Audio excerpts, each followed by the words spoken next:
કેમ છો વિદ્યાર્થી મિત્રો? આજે આપણે નવું ચેપ્ટર સ્ટાર્ટ કરવા જઈ રહ્યા છીએ. ચેપ્ટરનું નામ છે તત્વોનું વર્ગીકરણ અને ગુણધર્મોમાં આવર્તિતતા. પહેલા ભાગનું ત્રીજું ચેપ્ટર છે. હવે જો આ ચેપ્ટરને તમારે બીજી રીતે કહેવું હોય તો આવર્ત કોષ્ટકનો અભ્યાસ એમ પણ કહી શકો, અથવા તો પિરિયોડિસિટી એમ પણ બોલી શકાય. તો આ ચેપ્ટર આપણે સ્ટાર્ટ કરીએ. જો આ ચેપ્ટરમાં આપણે જે ભણવાનું છે તે છે આવર્ત કોષ્ટક. એટલે કે આવર્ત કોષ્ટક તમે જોયેલું હશે કે તેનો અભ્યાસ આપણે કરશું.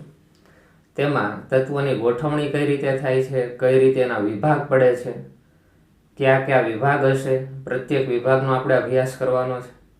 બીજું શું તો કે આવર્ત કોષ્ટક છે એનો ઇતિહાસ શું, કે તત્વો છે એની ગોઠવણી કઈ રીતે કરવામાં આવી, તેનું વર્ગીકરણ કઈ રીતે કરવામાં આવ્યું, તેને લગતો અભ્યાસ આ ચેપ્ટરમાં કરશું. તો જો આમાં સામાન્ય રીતે શું આવશે કે તત્વો હોય તેને તેના ગુણધર્મો પ્રમાણે ચોક્કસ રીતે વર્ગીકરણ કરવામાં આવે. કારણ કે થાય શું, જો શરૂઆતના સમયમાં જ્યારે 1800ની સાલની આપણે વાત કરીએ ત્યારે તત્વો બહુ વધારે નહોતા શોધાણા, ખૂબ ઓછા હતા. એટલે શું થતું કે ઓછા તત્વો હોય તો તેનો અભ્યાસ ઇઝી બને. 10 થી 15 તત્વો હોય, માનો કે 30 તત્વો હોય તો તેનો અભ્યાસ આપણે સરળતાથી કરી શકીએ. પણ જેમ ધીરે ધીરે સમય આગળ વધતો ગયો તેમ તત્વોનું સંશોધન વધતું ગયું. હાલના સમયમાં આપણે જોવા જઈએ તો આપણી પાસે 118 તત્વો છે. કેટલા છે? 118 તત્વો. હવે જો આ બધાય તત્વોનો જો આપણે અભ્યાસ કરવો હોય એકસાથે તો બહુ વધારે મુશ્કેલ પડે.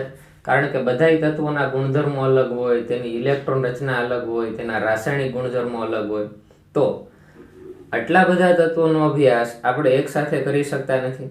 કારણ કે એક તત્વનો અભ્યાસ કરીએ તો એમાં જ ઘણો બધો ટાઈમ લાગે, બરોબર? એવા 118 તત્વોનો આપણે અભ્યાસ કરવો છે. એની ઇલેક્ટ્રોન રચના, એના પ્રાપ્તિ સ્થાનો, પછી આપણે શું કહેવાય તેના ભૌતિક ગુણધર્મો, રાસાયણિક ગુણધર્મો, બધાનો અભ્યાસ એક સાથે આ રીતે કરવો મુશ્કેલ પડે.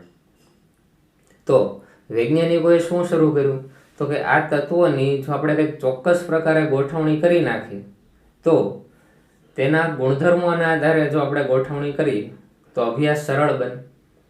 એક્ઝામ્પલ તરીકે ક્લાસની અંદર માનો કે 100 વિદ્યાર્થી બેઠા હોય તો 100 વિદ્યાર્થીઓના નામ શિક્ષકને યાદ ન રહે તો એ શું કરે તો કે એથી નામ શરૂ થતા હોય તેને એક જ લાઈનમાં બેસાડી દે. પછી બીથી જેના નામ શરૂ થતા હોય એને બીજી લાઈનમાં બેસાડી દે. એવી રીતે સીથી થતા હોય. તો હવે જો શિક્ષકને થોડુંક ઇઝી બને કે આ લાઈનમાં જે વિદ્યાર્થી હશે એનું નામ એ ઉપરથી જ આવતું હશે, એટલો તો ખ્યાલ આવી જાય. એટલે ધીરે ધીરે એના નામ યાદ રહી જશે. એવી જ રીતે તમે જુઓ કે 2 વિદ્યાર્થીઓની ટીમ બનાવીએ, બરોબર? એક ડાયા વિદ્યાર્થીઓ હોય ને એક તોફાની વિદ્યાર્થી હોય.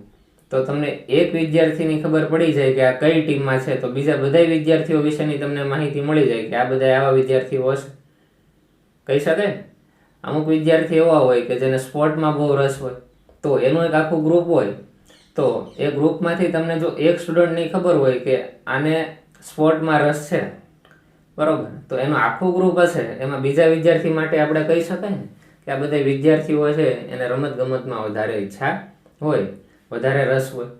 તો આના આધારે આપણે જોઈએ તો એક સાથે એટલા બધા વિદ્યાર્થીઓની જગ્યાએ જો તત્વોની કમ્પેરિઝન કરીએ તો અમુક તત્વો એવા હશે કે જેના ગુણધર્મો હશે એ સમાન હોય. તો વૈજ્ઞાનિકોએ શું કર્યું કે જે તત્વોના ગુણધર્મો સમાન હોય એને એક ચોક્કસ પ્રકારના સમૂહમાં ગોઠવી દીધા, બરોબર? એટલે આના આધારે આપણે આવર્ત કોષ્ટકનો અભ્યાસ કરવાનો છે. તો આપણે સ્ટાર્ટ કરીએ. જો આવર્ત કોષ્ટક માટેનો પહેલો ક્વેશ્ચન એવો છે કે આવર્ત કોષ્ટકની જરૂર શા માટે પડી? તો એમાં એણે શું કીધું, જો તો 1800ની સાલમાં 31 તત્વો જાણીતા હતા. પણ જેમ આગળ સમય વધતો ગયો 1865 વર્ષની અંદર બીજા ઘણા બધા તત્વોની શોધ થઈ. કેટલા થઈ ગયા તો કે 63 તત્વો જાણીતા થઈ. એટલે જો તત્વોની સંખ્યા વધી. હાલમાં 114 તત્વો જાણીતા છે, બરોબર? આમ તો 118 છે પણ ટેક્સ્ટ બુકમાં આપણને 114 આપ્યા છે એટલે આપણે અહીંયા લખશું કેટલા છે, 114 તત્વો જાણીતા છે.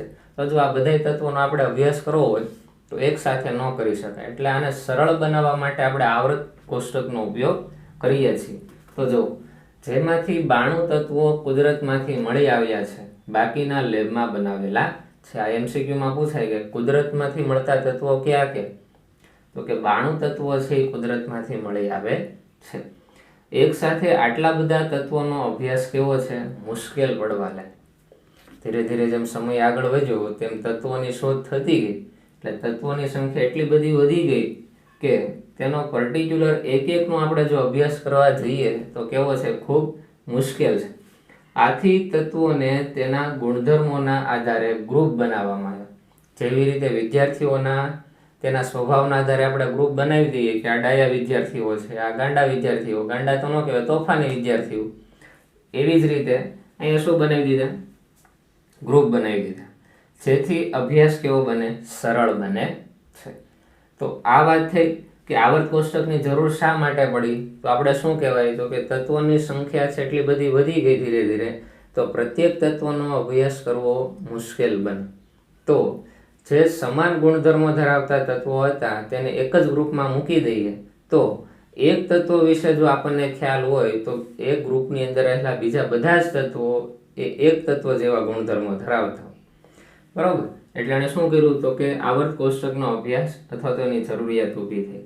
આમ તત્વોનો સરળતાથી અભ્યાસ કરી શકાય, તેના ભૌતિક તેમજ રાસાયણિક ગુણધર્મોનો અભ્યાસ, તેની ઇલેક્ટ્રોન રચના વગેરેની માહિતી સરળતાથી મળે તે માટે આવર્ત કોષ્ટકની જરૂર પડી.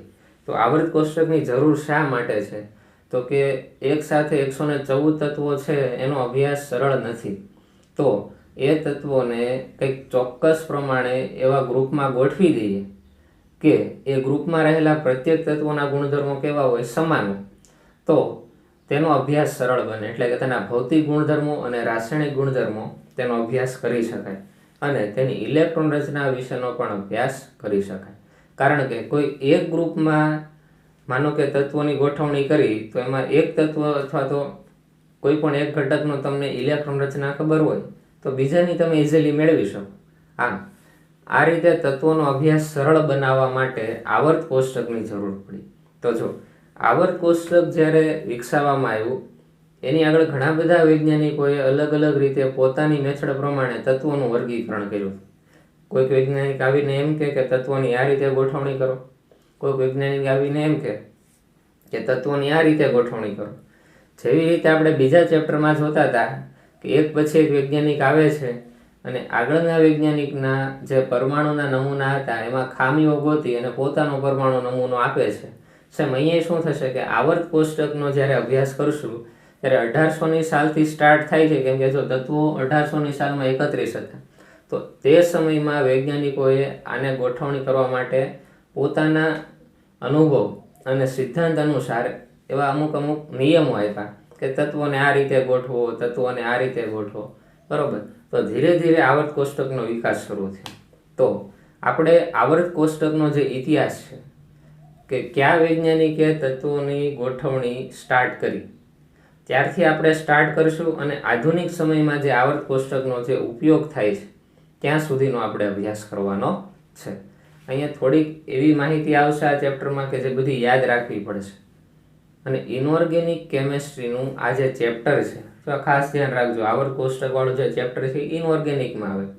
તેમાં આ ચેપ્ટર જો તમને ખ્યાલ હશે તો આની પછીના જે ઇનઓર્ગેનિકના ચેપ્ટર આવશે કે એસ વિભાગના તત્વો, પી વિભાગના તત્વો, ડી અને એફ વિભાગના તત્વો, આખું આવર્ત કોષ્ટક આના ઉપરથી બહુ ઇઝી બની જશે.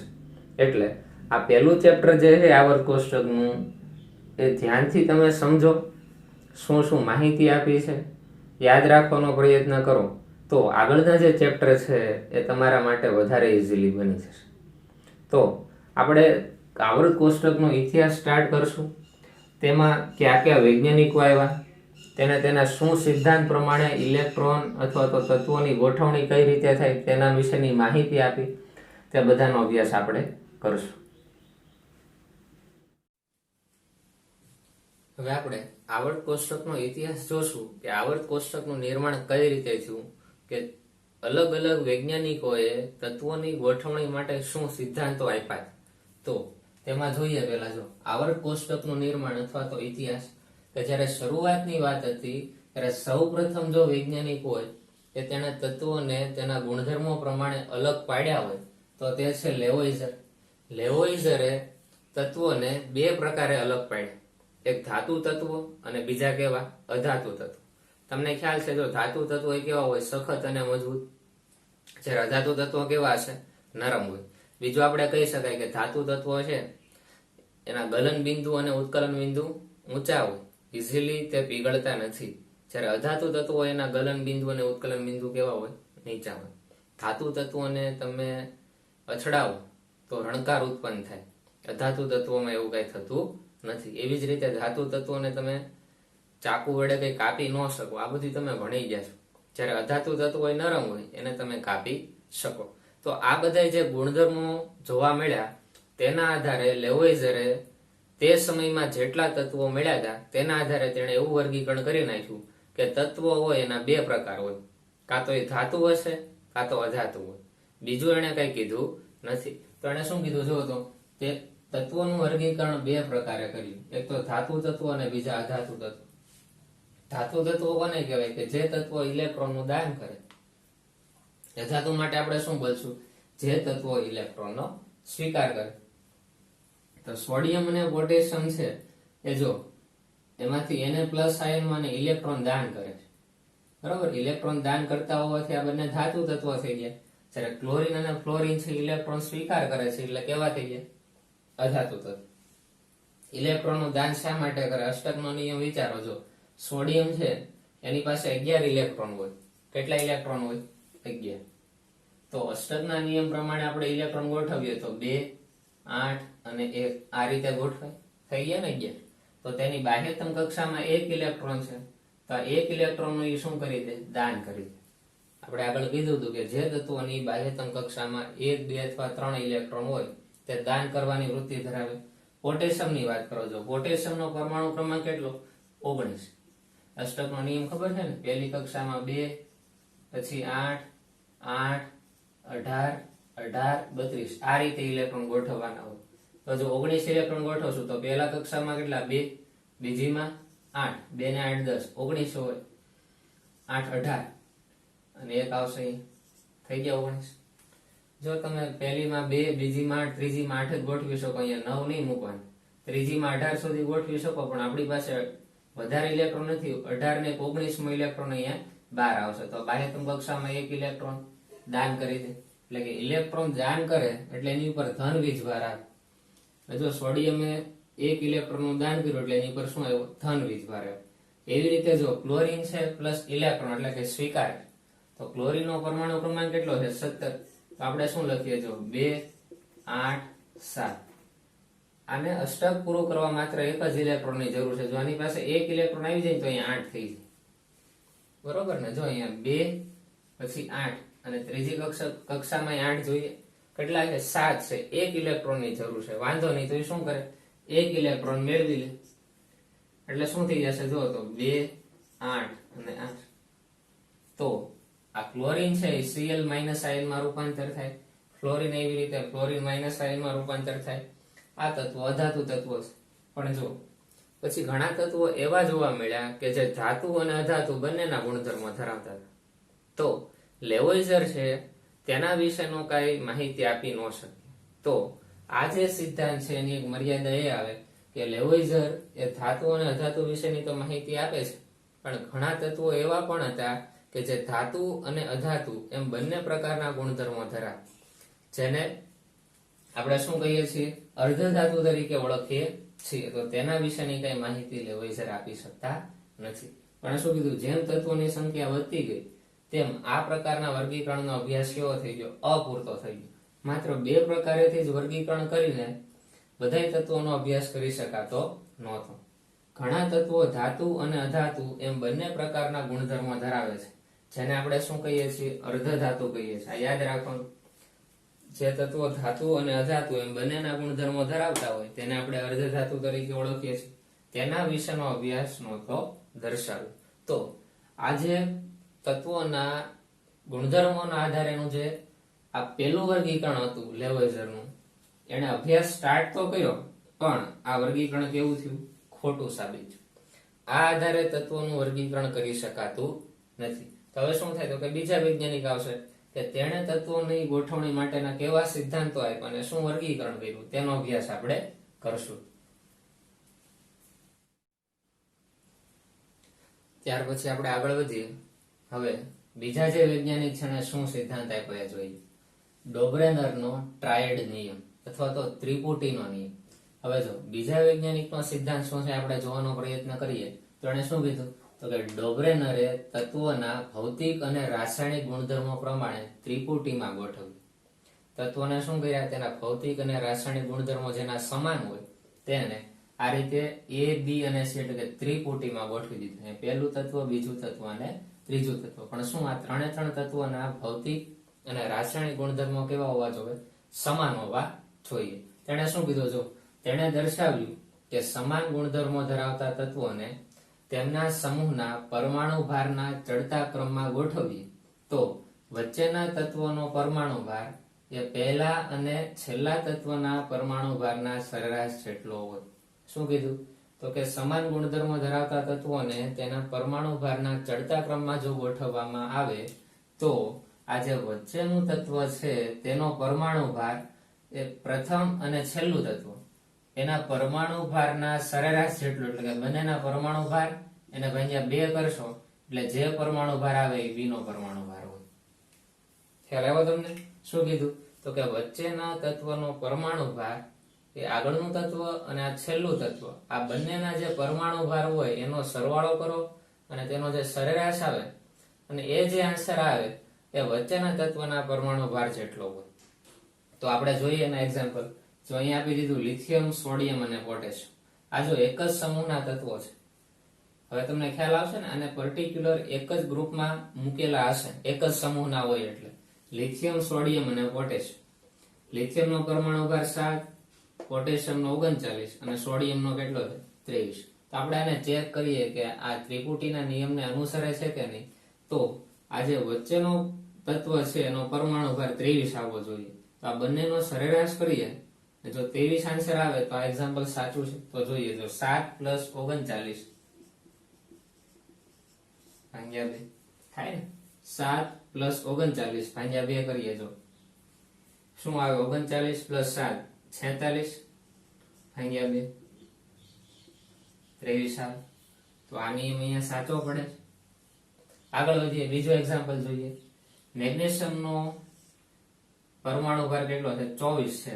તો આ બે નો સરવાળો કરીએ ને 24 આવે છે કે નહીં જોઈએ જો 40 + 9 ભાગ્યા 2 49 ભાગ્યા 2 શું થાય જુઓ તો 2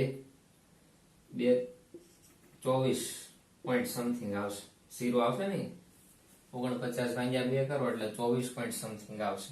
તો જો બરોબર છે 24 ની નજીક જ. તો આમ આ સિદ્ધાંત છે એ આના માટે લાગુ પડે છે. પણ જો આપણી પાસે તો 114 તત્વો છે, બધા માટે આ સિદ્ધાંત લાગુ ન પાડી શકે. કારણ કે એના અમુક એક્ઝામ્પલ જોઈએ એના દ્વારા ખબર પડશે. જો બધા જ જાણીતા તત્વોને ટ્રાયડ પ્રમાણે ગોઠવી શકાતા નથી. જો ફ્લોરિન, ક્લોરિન અને બ્રોમિન ત્રણેયના ગુણધર્મો સમાન છે, એક જ સમૂહના તત્વો છે ને આપણે અહીંયા મૂકી દીધા. તો જુઓ તો ક્લોરિનનો 35.5 આવવો જોઈએ આન્સર. તો આપણે શું કરશું 19 + 80 ભાગ્યા 2 તો શું થાય 99 ભાગ્યા 2. તો જો આનો આન્સર શું આવે 49.5 આવે. આનો આન્સર શું આવે 99 ભાગ્યા 2 કરો એટલે 49.5. પણ અહીંયા આન્સરમાં 49.5 આવ્યું પણ આવવું જોઈએ 35.5. એનો અર્થ એમ કે આના માટે આ લાગુ પડતા નથી. તો આ જે ડોબ્રેનરનો જે ટ્રાયડ નિયમ છે એ બધા જ તત્વો માટે લાગુ પાડી શકાતો નથી. કારણ કે જો આ રીતે બધા તત્વોને આપણે ગોઠવી ન શકીએ. 114 તત્વો છે, બધાને 3-3 પ્રમાણે ગોઠવવા જોઈએ તો યાદ રાખવો વધારે મુશ્કેલ પડે. અને આ નિયમ આ રીતે જોવા જાવ તો આ બધા માટે લાગુ પણ પડતો નથી. એટલે આવર્ત કોષ્ટકના જે આપણે શરૂઆતની વાત છે તેમાં જે બીજા વૈજ્ઞાનિક છે તેણે જે અભ્યાસ કર્યો એ પણ એની એક મર્યાદા થઈ ગઈ. એટલે આનો પણ આપણે આવર્ત કોષ્ટકમાં ઉપયોગ કરતા નથી. પણ એમાં અમુક પોઈન્ટ છે. જો ટ્રાયડના ત્રણેય તત્વો સમાન સમૂહમાંથી આવે છે એ ખાસ ખ્યાલ રાખવાનો. આ જે તત્વો આવશે ત્રણે એક જ ગ્રુપના હશે, એક જ સમૂહના હશે. પરમાણુ ક્રમાંકનો તફાવત 8 અથવા 18 હોવો જોઈએ તો જ આ નિયમ લાગુ પડે. હવે જો ઘણા તત્વો તો એનો પરમાણુ ક્રમાંક હોય 98 હોય, પછી 1 નો 2 હોય, આની વચ્ચે તફાવત બહુ વધી જાય. આને શું કીધું હતું કે 8 અથવા 18 નો તફાવત હોય તો જ આ નિયમ લાગુ પડે. તો એવું તો કઈ જરૂરી નથી ને ભાઈ 8 અથવા 18 જ તફાવત હોય. તફાવત તો ગમે એટલો હોઈ શકે. આમ આ જે ડોબ્રેનરનો જે ટ્રાયડ નિયમ છે એ 100% સાચો નથી. આમાં પણ ભૂલ ભરેલો છે. માટે આ સિદ્ધાંતને પણ આપણે સ્વીકારતા નથી કે તત્વોની ગોઠવણી માટે આ પ્રકારના સિદ્ધાંતનો પણ ઉપયોગ કરી શકાય નહીં.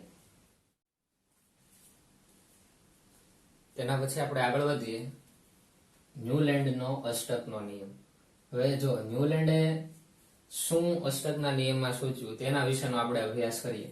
એણે શું કીધું તો કે સૌપ્રથમ આ એક એવા વૈજ્ઞાનિક છે કે જેણે તત્વોના રાસાયણિક ગુણધર્મોને તેના પરમાણુ ભાર સાથે સંકળવાનો પ્રયત્ન કર્યો.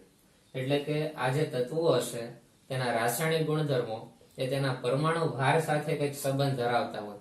બરોબર, એટલે એને શું કીધું કે રાસાયણિક ગુણધર્મોને પરમાણુ ભાર સાથે સાંકળવાનો પ્રયત્ન કર્યો. તેમના મત મુજબ એને શું કીધું, જો તત્વને તેના પરમાણુ ભારના ચડતા ક્રમમાં ગોઠવવામાં આવે, કારણ કે આ જે સિદ્ધાંત છે એ તેના પરમાણુ ભારના બેઝ ઉપર કામ કરે છે. એટલે શું કીધું, તત્વોને તેના પરમાણુ ભારના કેવા ક્રમમાં ગોઠવવાના, ચડતા ક્રમમાં ગોઠવવાના. ત્યારે દરેક 8મું તત્વ તેના પ્રથમ તત્વ સાથે સામ્યતા ધરાવે છે. એટલે કે 8મું તત્વ જે હશે એ પ્રથમ તત્વ સાથે સામ્યતા ધરાવે. એનો અર્થ શું, તો કે પ્રથમ તત્વ અને 8મું તત્વ બે સમાન હશે. એટલે કે બંનેના ગુણધર્મો કેવા હશે, સમાન હશે. જેમ કે સંગીતના સૂરના પ્રથમ અને 8મો સૂર. એટલે શું કહેવા માંગે છે કે આ જે પહેલું તત્વ અહીંયા હોય અને આ જે 8મું તત્વ હોય, આ બંનેના ગુણધર્મો કેવા હોય, સમાન હોય.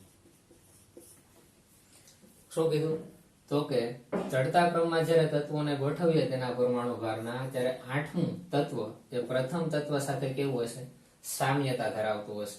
તેણે સંગીતના સૂર પ્રમાણે આને ગોઠવવાનો પ્રયત્ન કર્યો કે જે પ્રથમ સૂર છે અને 8મો સૂર બે સમાન. એક્ઝામ્પલ તરીકે જો શું કહે, તો કે આ જો સૂર છે સંગીતના સા રે ગા મા પ ધ ની, પછી જો આગળના થયા 1 2 3 4 5 6 7. હવે જે પાછો સ્ટાર્ટ થાય કોણ આવે, સા જ આવે. અહીંયા 7 સૂર પૂરા થઈ ગયા, 8મો કોણ આવે, સા. તો આ જે પહેલો છે અને 8મો છે, બંને જુઓ તો એક જ સૂર છે.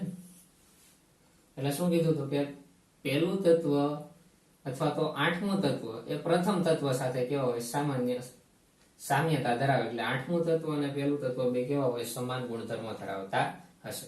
તો જોઈએ, જો એને આ રીતે ગોઠવણી કરી, જો lithium, beryllium, boron, carbon, nitrogen, oxygen, chlorine, આ 7 તત્વ થઈ ગયા. હવે 8મું તત્વ હશે એ સા ઉપર જ આવશે ને, એટલે સોડિયમ. તો જો તો આ લિથિયમ અને સોડિયમ છે એના ગુણધર્મો કેવા થઈ ગયા, સમાન. આ પહેલું તત્વ થઈ ગયું, આ 8મું તત્વ થઈ ગયું. ગણો જો 1 2 3 4 5 6 7 8. એટલે કે 8મું તત્વ એ પહેલા તત્વ જેવા જ ગુણધર્મો ધરાવે.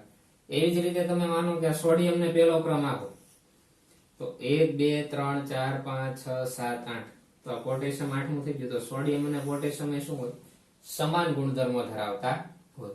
આ તમને ખ્યાલ આવી જાય. તો આમ સીધું હું નથી દર્શાવતો, 1 થી 7 સૂર દર્શાવું, પછી 8મો સૂર આવી પાછો 7 થી સ્ટાર્ટ થાય, પહેલેથી સ્ટાર્ટ થાય, અને 8મો સૂર કહીએ એ સા હોય અહીંયા છે જ. એટલે કે પહેલો એ જ શું બની જાય, એનો 8.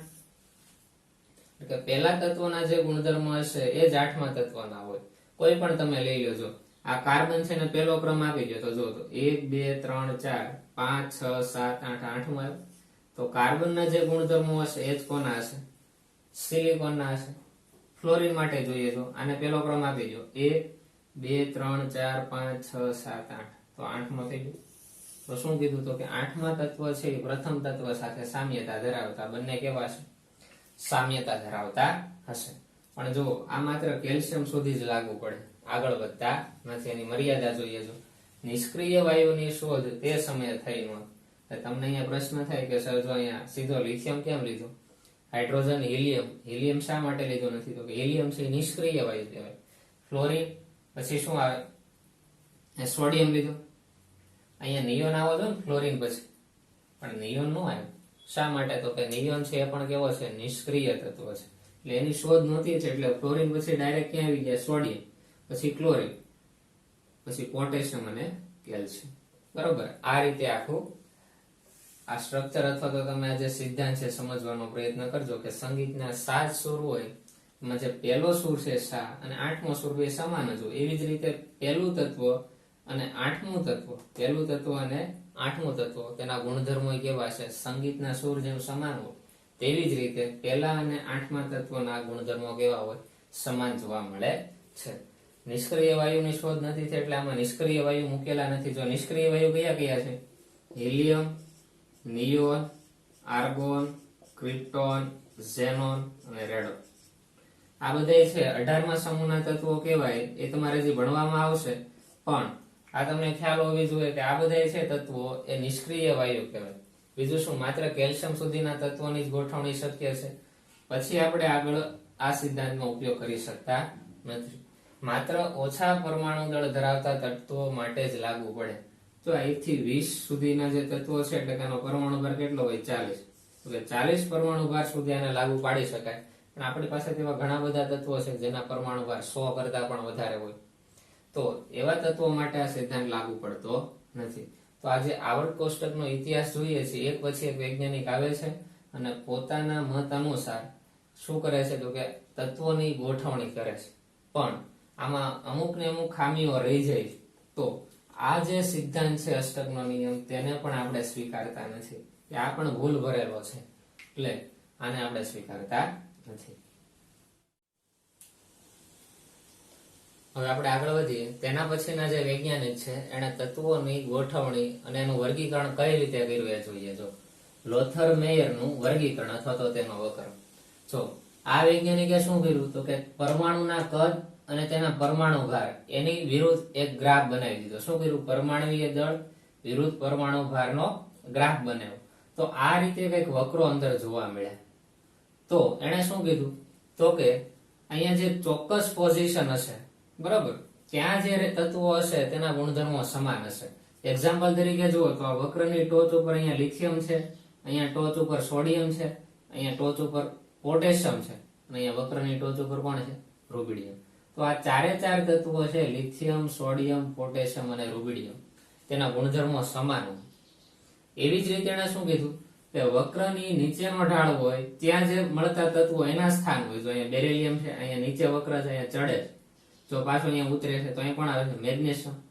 એટલે કે વક્ર જ્યાં નીચે ઉતરે છે ત્યાં જે તત્વોના સ્થાન છે કેલ્શિયમ, પછી આ સ્ટ્રોન્શિયમ. તો આ બધા જે તત્વો છે એના ગુણધર્મો કેવા હોય? સમાન હોય. અને ત્રીજું શું કીધું કે વક્ર જ્યાંથી ઉપર ચડે છે એટલે કે ફ્લોરિન, અહીંયા ઉપર ચડ્યો એટલે કે ક્લોરિન, અહીંયાથી ઉપર ચડે એ કોણ છે? બ્રોમિન. તો આ બધા તત્વોના ગુણધર્મો પણ કેવા હોય? સમાન જોવા મળે છે. તો એને શું કીધું? જો વક્રની ટોચ ઉપર કોણ આવશે? તો કે પ્રબળ ધન ભારિત તત્વો, લિથિયમ, સોડિયમ, પોટેશિયમ અને રૂબિડિયમ. આ બધા ઇલેક્ટ્રોનનું દાન કરે એટલે શું કહેવાય? પ્રબળ ધન ભારિત તત્વો. અથવા બીજી રીતે કેવું હોય તો આલ્કલી ધાતુ તત્વો પણ કહેવામાં આવે. બરોબર, પ્રથમ સમૂહના તત્વો છે કે જેને આલ્કલી ધાતુ તત્વો કહેવાય. વક્રના ઉતરતા ભાગમાં ઓછા ધનભારી તત્વો હોય. બરોબર, આ ઉતરતો ભાગ છે જો બેરિલિયમ, મેગ્નેશિયમ, કેલ્શિયમ અને સ્ટ્રોન્શિયમ, આ બધા છે ને આલ્કલાઇન અર્થ ધાતુ કહેવાય. વક્રના ચડતા ભાગમાં પ્રબળ ઋણ ભારિત તત્વો હોય. જો ચડતો ભાગ છે ઉપર જાય, અહીંયા ઉપર જાય, અહીંયા ઉપર જાય. જો ફ્લોરિન, ક્લોરિન અને બ્રોમિન આ બધા છે પ્રબળ કેવા હોય? ઋણ ભારિત તત્વો હોય. આયોડિન માટે લખી શકો આગળ વક્ર વધશે. બરોબર, અને વક્રના નીચેના ભાગમાં કોણ હશે? તો કે અર્ધધાતુ અને સંક્રાંતિ તત્વો હોય. અહીંયા જે તમને જોવા મળશે એ બધા કોણ હશે? અર્ધધાતુ તત્વો અને સંક્રાંતિ તત્વો, ટ્રાન્ઝિશન મેટલ તરીકે ઓળખવામાં આવે. એ બધા તત્વો ક્યાં હશે? નીચે જોવા મળશે. પણ શું કીધું? તો કે વક્રના સમાન સ્થાન પર રહેલા તત્વો સમાન ગુણધર્મો ધરાવે. અહીંયા જે સમાન સ્થાન હશે, ટોચ ઉપર હોય તો બધા ટોચ ઉપર, તો એના ગુણધર્મો સમાન. નીચેની સાઈડ હોય તો બધા નીચેની સાઈડ, એના ગુણધર્મો સમાન. એવી રીતે ઉપરની સાઈડ વક્રમાં હોય તો આના ગુણધર્મો પણ કેવા હોય? સમાન હોય. બીજું શું કીધું? તત્વના ભૌતિક ગુણધર્મો એ કોના ઉપર આધાર રાખશે? તો કે તત્વના પરમાણુ ભાર ઉપર આધાર રાખે. કારણ કે આને જે ગ્રાફ બનાવ્યો છે તે પરમાણુના કદ વિરુદ્ધ પરમાણુ ભારનો બનાવેલો છે. તો શું કીધું? તો કે તેના ભૌતિક ગુણધર્મો તેના પરમાણુ ભાર પ્રમાણે આવર્તનીય છે. આવર્તનીયનો મિનિંગ શું થાય? તો કે એક ચોક્કસ ગાળા પછી પાછા એકના એક ગુણધર્મો પુનરાવર્તન થતા હોય તેને આવર્તનીય તરીકે ઓળખવામાં આવે. આગળ આપણે જોયું ને, જો પહેલું તત્વ અને 8મું તત્વ આ બેના ગુણધર્મો કેવા હોય? સમાન હોય. એટલે કે ચોક્કસ ગાળા પછી જો 1 2 3 4 5 6 7 અને 8મું તત્વ આવે તો એક ગાળો થઈ ગયો ને. તો એક ચોક્કસ ગાળા પછી તત્વ એના ગુણધર્મોમાં સામ્યતા ધરાવતા હોય તેને તેનો આવર્તનીય તરીકે ઓળખવામાં આવે. અથવા તો તમે ઘડિયાળનું આ રીતે લોલક જોયું હશે, અહીંયાથી અહીંયા જશે બરોબર, અહીંયાથી અહીંયા ને અહીંયાથી અહીંયા, તો ચોક્કસ સ્થાન એકવાર અહીંયા પહેલું સ્થાન ધારી લો અને 8મું ધારી લો, તો પહેલું અને 8મું સ્થાન એકબીજાના કેવા હોય? આવર્તનીય હોય. એટલે કે અહીંયા જે ગુણધર્મો હોય એ જ અહીંયા જોવા મળશે. તો આ વાત થઈ લોથર મેયરનું વર્ગીકરણ.